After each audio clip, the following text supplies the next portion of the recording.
예, 이곳은 평택에 있는 풍덕사입니다. 예, 장씨 때문인데요. 예, 장씨도 분류가 간단합니다. 예, 외래계는 아라비구르게 덕수장씨하고 중국 한족계 절강장씨뿐이죠. 예, 나머지는 한국계가 됐습니다.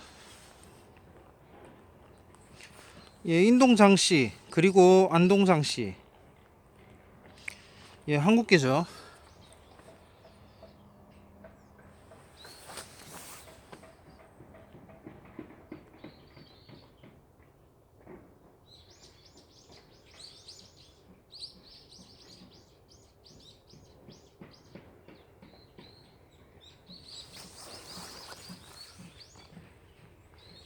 덕수장씨, 예,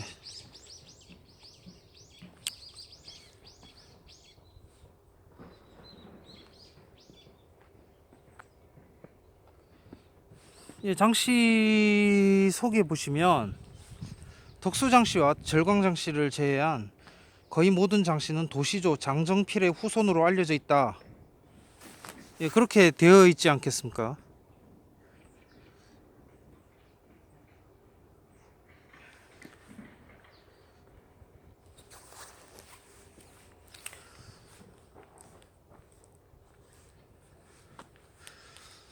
예, 여기 평택인데 무슨 파주용 같네. 예, 물론 그 모든 한국계 장씨 시조가 다 장정필이냐? 그것도 아닙니다. 예, 배우 장동건이 장정필 후손이냐? 글쎄요, 그것도 따로 봐야겠죠. 예, 좌우지간 아래 이런 글이 또 있던데, 이어서 장정필의 혈손으로 도시조를 하고 있으나 각 관계 보관에 연대 차이가 있으니 받고 정정함이 좋을 것으로 한다.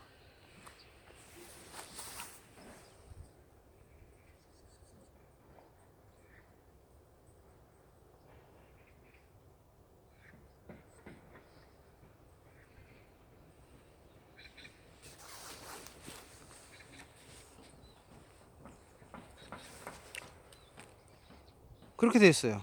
그냥 니 알아서 하라. 예, 알아서 찾아라. 그 뜻입니다. 그래서 이번 시간은 그 모든 장씨 인트로에 이어서 소개되는 덕수 장씨 문중, 이곳은 경기도 평택시 팽성읍 노양리 112-3번지 풍독사입니다. 여기 찾느라고 예, 제가 고생을 좀 했는데, 자, 어쨌든 그 보니까 통계청 인구로 구미의 인동장씨가 가장 많네요. 2000년에는 59만 명, 그 다음이 안동장씨입니다. 8만 3천 명. 인동장씨가 대한민국 장씨의 3분의 1을 차지한다고 합니다. 혹자는 인동장씨 시조가 안동장씨 시조인 장정필이 아니냐고 하는데, 예, 고정할 문헌이 없다고 해요. 대동부에는 인동장씨 분파가 27개라는데, 근데 이 동네는 특이하게도 종파라는 파가 있어요. 시조 장금룡의 직계 후손으로 중리파라고도 한다. 그렇게 돼 있습니다. 그럼 이게 아마 진짜가 아닐까. 예, 하나만 고르라면 이게 아닐까 싶은데요. 굳이 종파라고 해놓은 걸 보면 그냥 아주 명확하게 처음부터 작심하고 구분한 거 같아 보인다는 생각입니다. 예, 색깔리가 있다면, 예, 맞다면 장계를 시조로 하는 직제학계 중에서 동정공파가 눈에 띕니다. 성황공파 아니면 동정공파일 것 같네요. 인동장씨는 각 파 항렬표를 쓰는데, 예, 안동장씨는 통합된 대동 항렬표를 쓴다고 합니다. 그러니까 결국 인동장씨와 안동장씨도 그냥 하나다, 예, 이렇게 말하기가 힘든 거죠. 그러니까 이거는 일종으로, 예, 그냥 니 알아서 찾아라, 예, 그런 게 되는 거고요. 예, 인동장씨와 안동장씨도 사실은, 예, 구분해 주어야겠다. 그렇게 되겠습니다. 예, 같은 한국계인데도 이 인동장씨, 안동장씨는 예, 구분해 주어야 된다.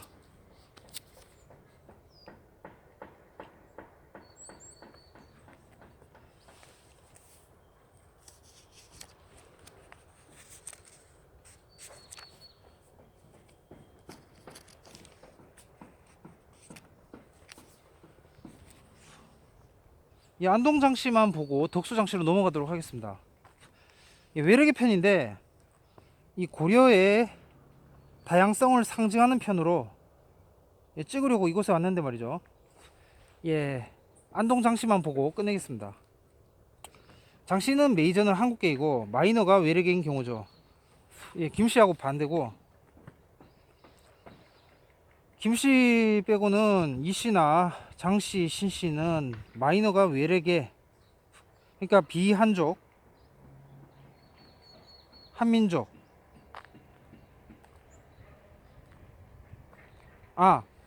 그러니까 한족, 한민족이 아닌, 예, 중국 한족, 한국 한민족이 아닌 이 비한족, 한민족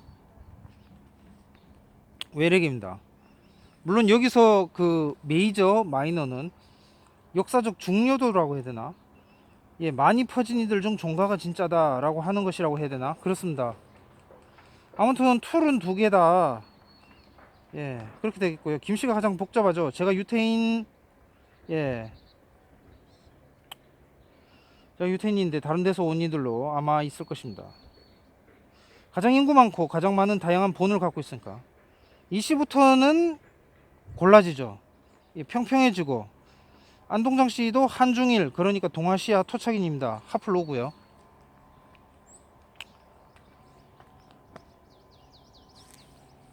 제가 유태인이 아니면 안동김씨는 뻥이다. 예, 그렇게 되어버리는 게 되고요.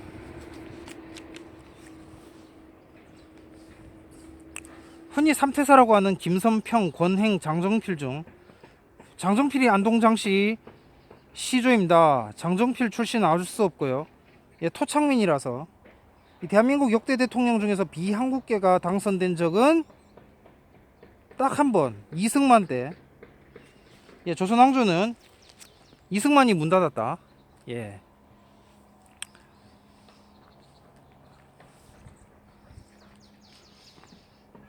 즉 신구 안동김씨, 거창신씨, 덕수장씨, 개성왕씨 등이 이제 그 대통령이 된 적은 한 번도 없죠. 예, 이승만 이후 비한국계가 당선된 적은 없는 걸로 보고요. 이 한국계, 한국인이란 월남과 구분되는 기원전 오토와 남중국과 구분되는 기원전 오슬입니다. 하플로 혼자 따로 놀지 않죠. 이 역사성을 갖고 있어야 된다. 역사와 함께합니다.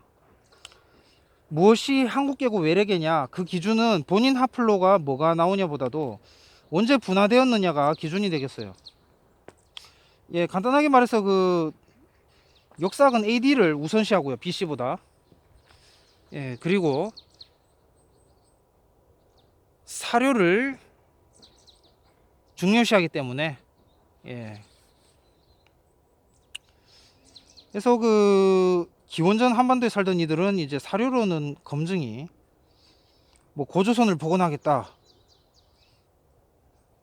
뭐 프로젝트 뭐 몇 억짜리, 몇십억짜리 프로젝트다, 사기성이 농후해 보인다는 거예요. 그래서 기원전 한반도에 살던 이들의 자손은 모두 한국계입니다.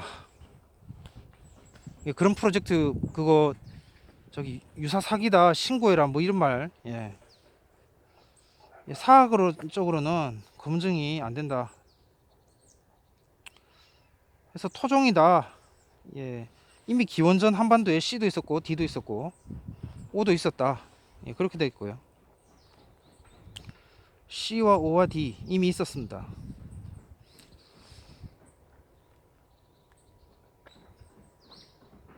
이 부분은 예전 편에서 자세히 다뤘고요. 이번 시간은 덕수장씨를 보도록 하겠습니다. 예, 비한국계죠. 귀하성씨입니다. 이 신라나 고려의 전통도 잘 개성되어야겠습니다. 신라와 고려에 아랍인이 드나들었죠. 예, 덕수장씨는 아랍과 위구르 사이로 설정해 뒀고요. 인류는 초원길, 사막길을 통해 문물을 주고받았습니다. 3, 4세기 경에 이르면 중국과 아랍 세계가 바닷길을 통해서도 왕래하죠.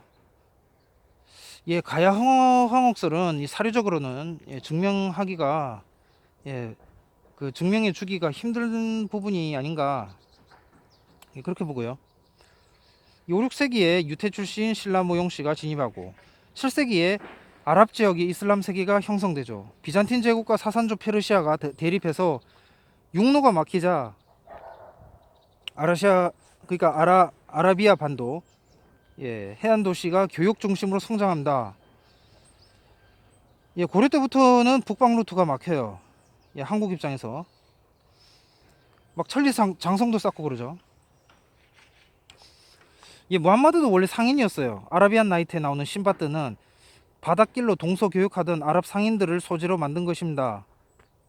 여기서 이제 그 독수정씨나 뭐 위구르 설씨나 다 이 그 주유적이 이제 서해안에 있는 것은 고려 때 왔잖아요. 고려 말 때 이 서해안에 있는 것은 이제 이 바닷길로 왔기 때문이다. 북방 이렇게 육지 루트로 온 게 아니라 그렇게 되겠습니다. 귀하인의 진입로가 바뀐 거죠.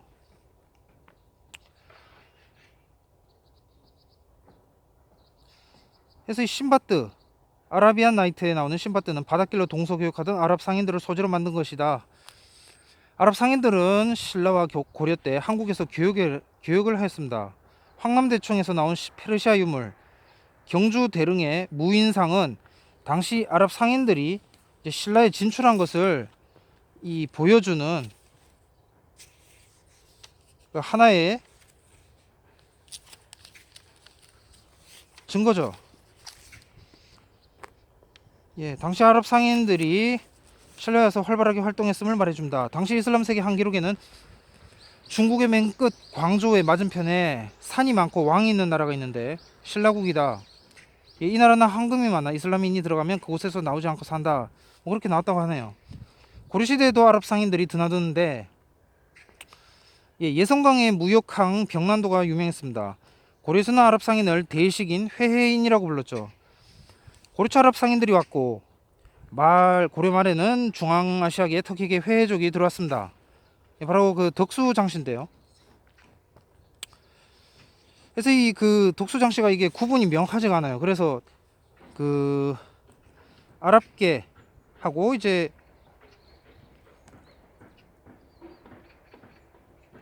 중앙아시아계 이 사이에 둔 겁니다.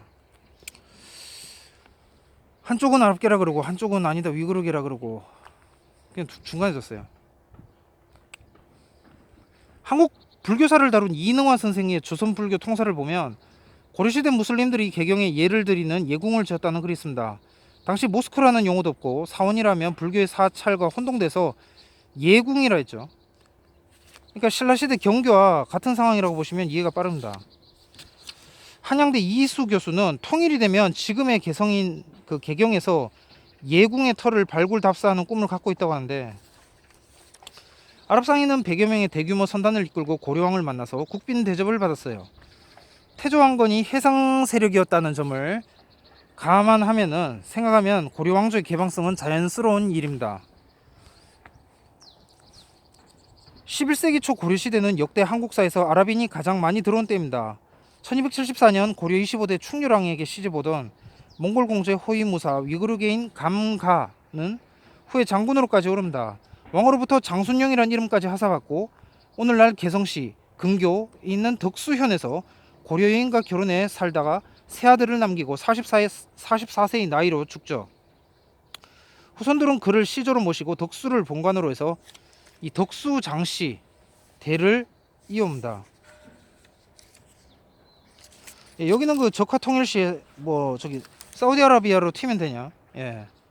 그렇게 생각하실 분이 있을지 모르겠는데 돈만 싸들고 간다고 반겨주는 거는 아닐 것입니다. 조상 혈통도 물어보니까 현재 있는 그 덕수장씨 후예들은 3만여 명, 예, 현재까지 남아있는 덕수장씨 후예들은 3만여 명, 약 3만여 명이라고 합니다. 예, 알아두셔야 할 것은 장동건은 덕수장씨가 아니란 거. 예, 인동장씨죠. 장희빈이 인동장씨입니다. 가수 장우혁, 역도선수 장미란 등도 인동장씨로 알려져 있는데, 근데 여긴 한국계라서 본 채널에 구미를 당기지는 못한다는 사실. 장동건 씨가 덕수장 씨가 아니냐는 말도 많았지만 이제 본인이 인동장 씨라고 했다죠. 그래서 팬들은 매우 답답해하며 인동장 씨라고 말하고 다녔다고 하는데요. 인구수도 많고 인지도 또한 가장 높은 본관은 인동장 씨죠. 배우 장근석도 인동장 씨. 본 채널은 신라 고려 채널이고 외래계 한국인, 그러니까 한국 국적자를 다루고 있습니다. 이 말만 하고 마칠까 하는데, 이슬람 부분인데요. 한국 이슬람 사이트에 보면은 중세 시대에 그 무슬림들이 문명을 선도했다는 식의 기술이 그러니까 기록된 게 있는데, 그건 잘못된 겁니다. 서유럽이 로마 카톨릭으로 인해서 중세에 암흑기를 맞이한 것은 사실이에요. 그때 롤라드 파 등 많은 프로테스탄트들이 순교했죠. 죽었습니다. 아무나 할 수 없는 것을 한 것이죠. 절로 고개가 숙여지죠. 로마 교황의 건의에 반대하고 오직 성경에 진리를 따르고자 하는 이들이 유럽 곳곳에 있었습니다. 루터 이전에도 박해를 받으면서 끝까지 생명력을 질기게 유지해온 일명 독종이었다. 당시 중세 아랍 번영은 이슬람교와 구분하여 아랍 과학의 발전이 있었기 때문입니다. 비잔틴이 있었죠.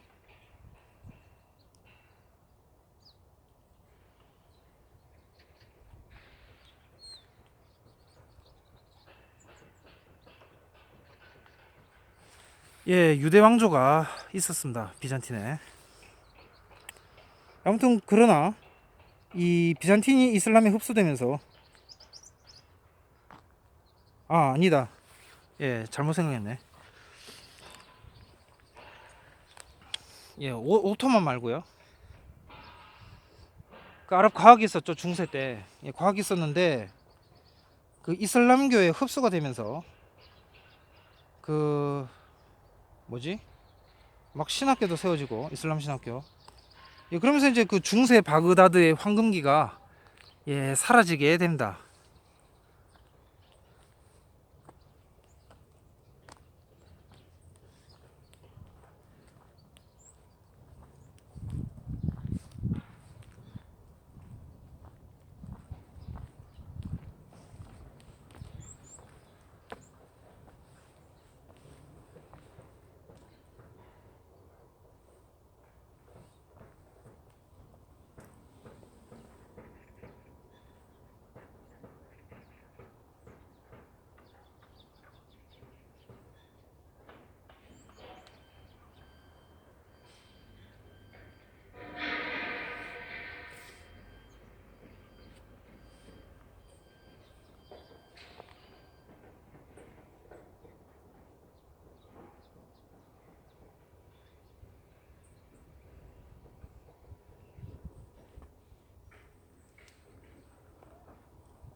중세 바그다드가 사라지게 되고요. 몽골에 먹히게 되죠. 당나라 황소의 난 때 외에도 이때 몽골 정령기 때 남중국 북중국, 말레이 여러 곳으로 퍼져서 고려에까지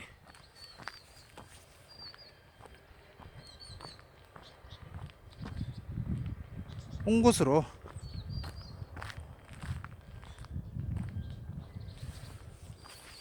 고려에까지 온 것으로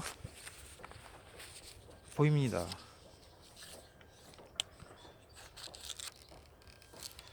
지금 이곳은 그 경기도 평택시에 있는 팽성읍 노양리의 풍덕사입니다. 찾는데 한참을 걸렸습니다. 이용상 김충선보다 찾는데 더 힘들었고요.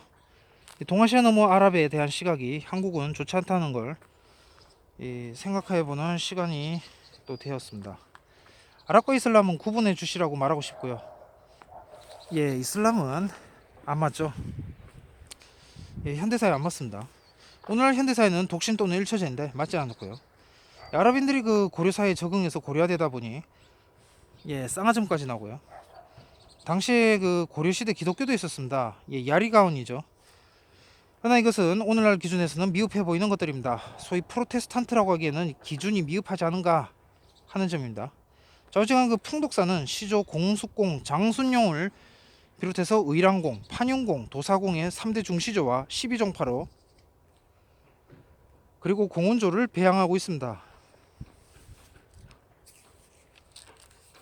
이곳에는 그 풍덕사 외에도 지금 그 보시는 사세조, 이조 판서, 열왕장, 장호의 묘와 신도비가 있습니다. 이태조가 등극하자 벼슬을 내놓고 두문동에 응가하죠. 덕수장씨는 본래 그 위구르인이었다. 아랍 위구르인이었다. 투르크계 민족과 아랍계 사이 그렇게 됐네. 그래서 아랍 위구르계라고 붙였고요. 투르크계 민족으로 아랍계로 봐도 무방합니다 해서 아랍 위구르계라고 붙였고 모르겠어요. 아무튼 둘 이렇게 종합해서 원나라에서 벼슬살이를 하고 이후 고려 후기에 귀한 공숙공 장순용을 시조로 하고 황해도 개풍군의 덕수를 관양으로 세계를 이어오고 있는 가문이 덕수장씨다. 최근 흥부전 흥부가 위구르인이 아니냐는 말이 있었는데 사실 무근이고요. 조선 후기 배경의 흥부전은 기존대로 연씨 또는 박씨가 되겠습니다. 연씨라고 하는 게 주요 주장이죠. 박흥부전도 밀려요. 그럼 흥부는 연씨네. 그 세종대왕이 중요 행사에 회의인을 초청했다는 기록이 조선왕조실록에 남아있어 의외인데 그 세종실록에 보면 즉위년인 1418년 9월에 예조가 아래기를 승도 및 회회인들이 뜰에 들어와 송축하고 끝나면 판통내가 꿇어 예를 마쳤다고 아뢰고 통찬이 예를 마침을 창하면 전하가 자에서 내려오고 풍악이 울린다. 이런 내용이 있습니다. 하지만 조선왕조가 들어와서 아랍 상인의 활동은 명맥이 끊겼습니다. 조선왕조는 유교적 농본주의에 따라서 농민을 토지에 묶어놓고 안정된 조세 징수를 하고자 했습니다. 이는 세국 정책으로 이어져서 대외 교육을 철저히 통제했죠. 1427년 세종은 이슬람식 풍습을 금지하는 법령을 내렸고 조선의 아랍인들은 동화되어 갔습니다. 오늘날 덕수장씨죠. 고종 후궁 귀인장씨 또한 덕수장씨입니다. 셋째 의친왕이 고종과 조선의 고종과 덕수장씨 사이에서 태어났죠. 조선에도 끊이지 않고 인물들을 배출합니다. 이는 이것만 봐도 알 수 있습니다. 비록 장후가 이태조에 불응하고 낙향에 은둔 생활을 했지만 황희정승의 강국한 권유에 응했기 때문이라고 봅니다. 효종의 비인 인선 왕후의 아버지이자 우의정 김상용의 사위인 한문학의 대가 장유 선생만 봐도 이 조선조 때에도 덕수장씨가 끊이지 않았다. 것을 알 수 있습니다. 예, 독수 장시에 새가 끊이지 않았다는 것을 알 수 있어요. 이상 우리나라 성씨 중 특이하게 이 아랍 쪽에 뿌리를 두고 있는 독수 장씨에 대해서 알아보았습니다.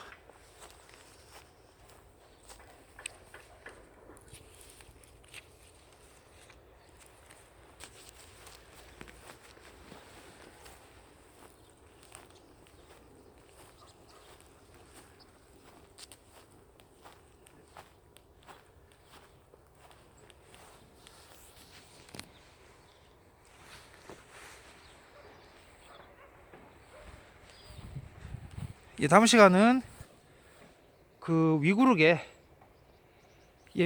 경주 설시에 대해서 살펴보도록.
경순항농도 그렇고 뭐 지뢰, 예, 참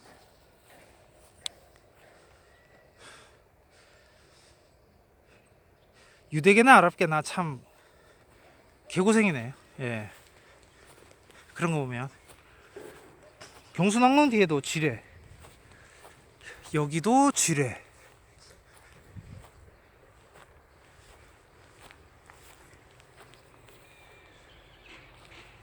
예, 이거는 뭐라고 써있지?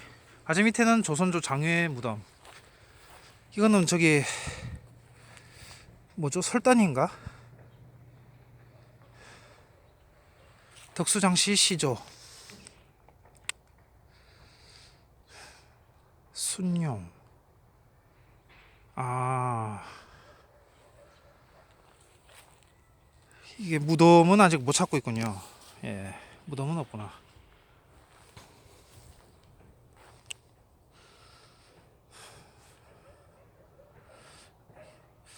개성에 있겠죠, 무덤이.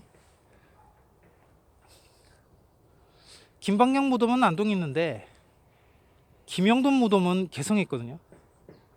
오룡산 뭐 기슭 뭐 어쩌고 그 뭐 개성을 가져와야 예 뭐 이렇게 어떻게 해볼 수 있을 것 같은데.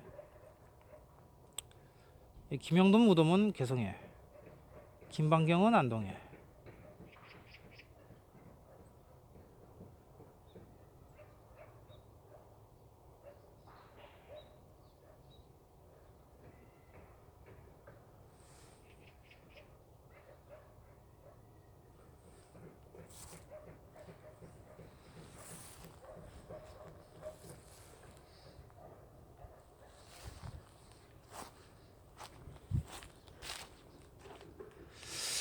개성만 가져오면 참 좋겠는데, 예, 그게 쉽지가 않은가 본. 예.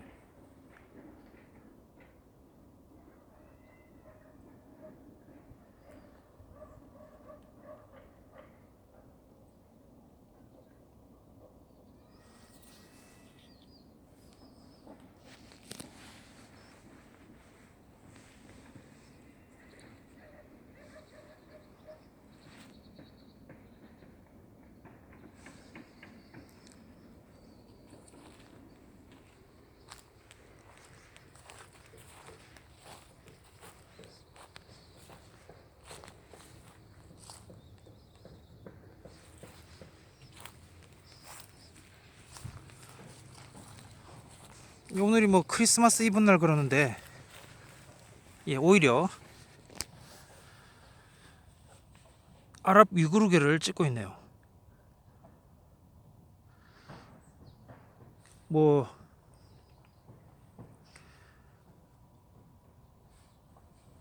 유럽계, 예, 아랍 위구르계를 찍고 있네요.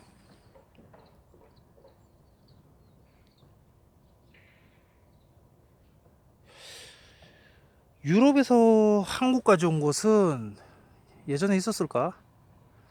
예, 유대 아랍계 더 바깥으로는, 그러니까 중동보다 유럽이 더 서쪽이잖아요. 그러니까 더 바깥으로는 제가 아직은 못 봤습니다. 4에서 17세기 사이에.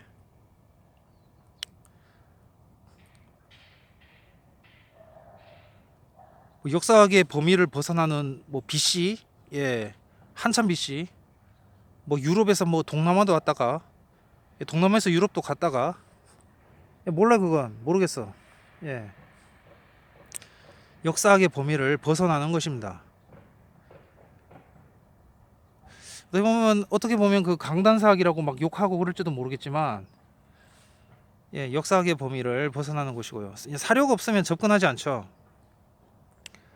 뭐 유물이나 사료나, 예, 하여튼 그 어떤 형태의 루트로든 이제 그 추측할 수 있는 근거가 나와야 되는데, 이게 전혀 없이 뭐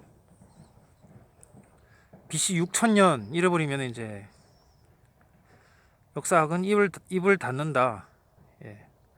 당장 그 당군, 예, BC 2333년, 이것도 뭐 어떻게 할 수가 없어요. 뭐 고정을 해드릴 수가 없다. 예, 그러니까 설화라고 보는 거죠. 예, 아무튼, 예, 사학계는 AD 위주로 갈 수밖에 없는 것이다 라고 하겠습니다. 예, 그러면 다음 편으로 이동하도록 하겠습니다.